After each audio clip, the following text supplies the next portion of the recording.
দর্শক, শিক্ষামন্ত্রী আনম এহসানুল হক মিলন কথা বলছেন, আমরা সরাসরি যুক্ত হচ্ছি তার বক্তব্যে। উপদেষ্টা ডক্টর মাহাদি আমিন এই বিষয়গুলোকে নিয়ে গুরুত্ব দেয় এবং পরবর্তীতে মাননীয় প্রধানমন্ত্রী অ্যাটর্নি জেনারেলকে এই বিষয়টি দেখার জন্য নির্দেশনা দেন এবং সংসদে এই বিষয়ে বহুবার আলোচনা হয়। আলোচনার প্রেক্ষিতে মহামান্য আদালত মাননীয় অ্যাপিলেট ডিভিশন বিষয়টি অত্যন্ত গুরুত্ব সহকারে নেন এবং ইমিডিয়েটলি তারা রিজলভ করার জন্য গত সপ্তাহে তারা ডেট দিয়ে দেন, আজকে জুলাই মাসের 2 তারিখে, এবং অ্যাপিলেট ডিভিশনে এই মামলাটি অ্যাকসেপ্ট হয়েছে। অর্থাৎ আমরা আমাদের শিক্ষক নিয়োগের অধিকার ফেরত পেয়েছি। এই যে আমরা পেলাম, পাওয়ার কারণে আমরা 36,235টি শিক্ষককে প্রধান শিক্ষক অ্যাপয়েন্টমেন্ট দিতে পারবো এবং সেই সাথে ইমিডিয়েটলি আমরা 38,443 জন এসিস্ট্যান্ট টিচার নিয়োগ দিতে পারবো।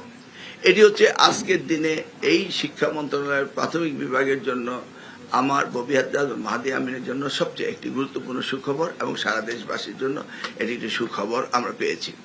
এখন মামলায় কি আদেশ হয়েছে এই ব্যাপারে আমাদের অ্যাটর্নি জেনারেল, যিনি এটা নিয়ে কাজ করেছেন, তিনি আপনাদেরকে বলবেন। ধন্যবাদ।